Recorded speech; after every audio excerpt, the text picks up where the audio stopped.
नमस्कार, मी राधा स्वागत करते तुमचं राधास मॅजिक किचन या आपल्या यूट्यूब चॅनेलवर। तर आज आपण पाहणार आहोत उपवासाचा एक भन्नाट पदार्थ। याआधी तुम्ही हा पदार्थ कधी केलाही नसेल आणि खाल्लाही नसेल। उपवासाला सुद्धा आपण असा पदार्थ खरंच खाऊ शकतो। तर उपवास न करणारे सुद्धा हा पदार्थ खाल्ल्यानंतर उपवास धरायला लागतील।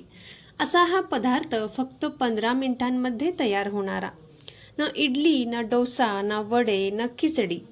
तर काय आहे हा पदार्थ यासाठी अगदी शेवटपर्यंत नक्की पहा। चला तर मग आजच्या रेसिपीला आपण सुरुवात करूया। तर सर्वात अगोदर इथे आपल्याला एका कढईमध्ये 1 वाटी साखर घ्यायची आहे। आता आपल्याला याच वाटीने यामध्ये पाणी घालून घ्यायचं आहे। साखर पाण्यात बुडेल इतपतच पाणी इथे आपल्याला घालायचं आहे। आता इथे मी यामध्ये पाणी घालून घेते। आता ही साखर आपल्याला या पाण्यामध्ये पूर्णपणे विरघळवून घ्यायची आहे।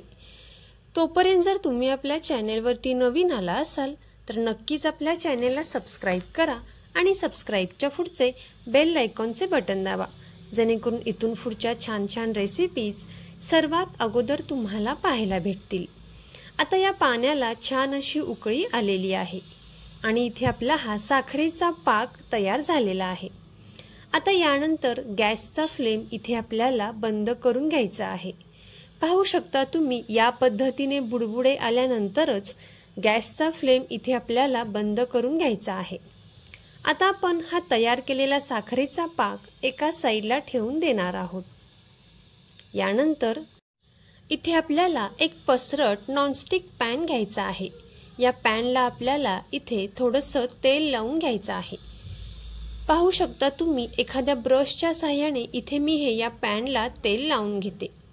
तर तेल लावून घेतल्यानंतर हा जो पॅन आहे तो आपल्याला एका साईडला ठेवून द्यायचा आहे। यानंतर इथे मी एका बाउलमध्ये 1 वाटी वरई म्हणजेच भगर पाण्यामध्ये रात्रभर भिजत ठेवलेली होती। आता ही जी भगर आहे ती छान अशी पाण्यात भिजलेली आहे। 1 वाटी भगर इथे मी यामध्ये वापरलेली आहे। आता यामधील संपूर्ण पाणी इथे आपण काढून घेतलेलं आहे।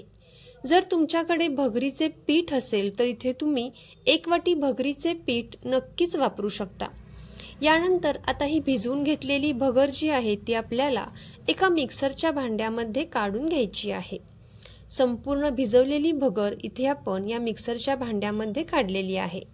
यामधील संपूर्ण पाणी काढून घेतलेलं आहे आणि मिक्सरला आपण इथे हे बारीक करून घेतलेलं आहे। तर पाहू शकता तुम्ही अगदी पातळ आणि छान अशी पेस्ट इथे तयार झालेली आहे। आता आपल्याला या तयार झालेल्या पेस्टमध्ये 2 ते 3 चमचे साखर घालायची आहे। ज्या चमच्याने आपण पोहे खातो त्या चमच्याने इथे आपल्याला 2 ते 3 चमचे साखर घालून घ्यायची आहे।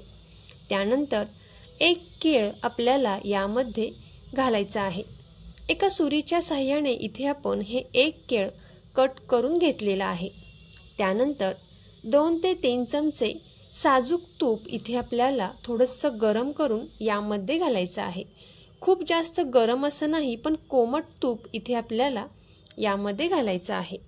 आता तूप घातल्यानंतर 2 ते 3 चमचे दूध इथे आपण यामध्ये घातलेलं आहे। आता आपण हे सर्व मिश्रण मिक्सरला बारीक करून घेतलेलं आहे।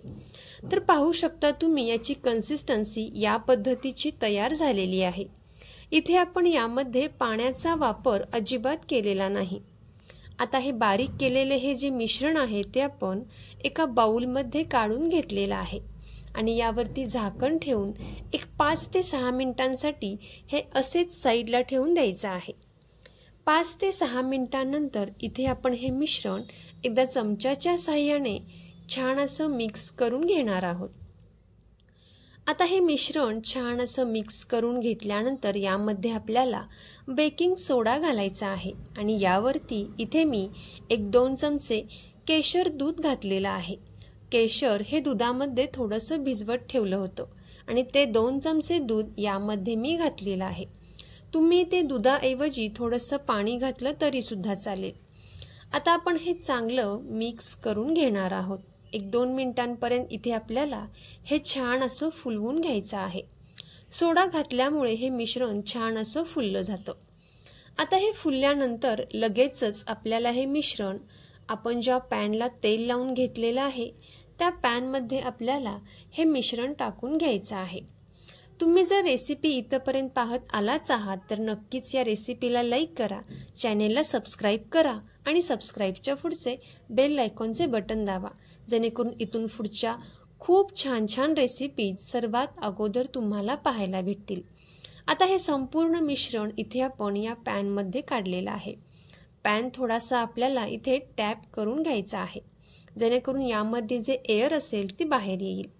आता गॅसवरती इथे मी एक खाली तवा ठेवलेला आहे, त्या तव्यावरती आपल्याला पॅन ठेवायचा आहे आणि पॅनवरती झाकण ठेवून आपल्याला मंद आचेवरती 10 मिनिटांसाठी हे छान असं बेक करून घ्यायचं आहे।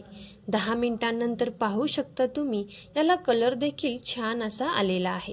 आता आपल्याला एका प्लेटच्या सहाय्याने हे उलट करून घ्यायचं आहे आणि पुन्हा एकदा आपल्याला त्याच पॅनमध्ये हे काढून ठेवायचं आहे। आता सुरुवातीला इथे आपण साखरेचा पाक तयार केला होता, तो पाक आपल्याला थोडासा गरम करून घ्यायचा आहे आणि गरम करून घेतलेला हा जो पाक आहे तो आपल्याला यावरती घालून घ्यायचा आहे। ज्या पद्धतीने आपण गुलाबजाम छान असे मऊ रसरशीत तयार करतो त्याच पद्धतीने हा पदार्थ खाण्यासाठी अगदी तयार होईल।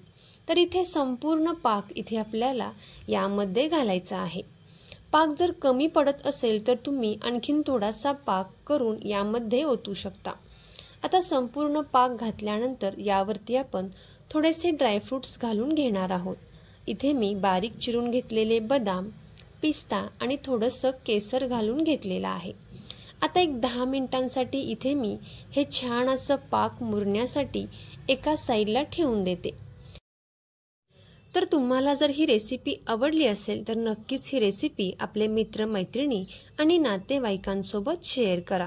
चॅनेलवरती नवीन आला असाल तर नक्कीच सबस्क्राईब करा आणि सबस्क्राईबच्या पुढचे बेल आयकॉनचे बटन दाबा, जेणेकरून इथून पुढच्या खूप छान छान आणि वेगळ्या रेसिपी आपल्या चॅनेलवर तुम्हाला नक्की पाहायला भेटतील। थँक्यू।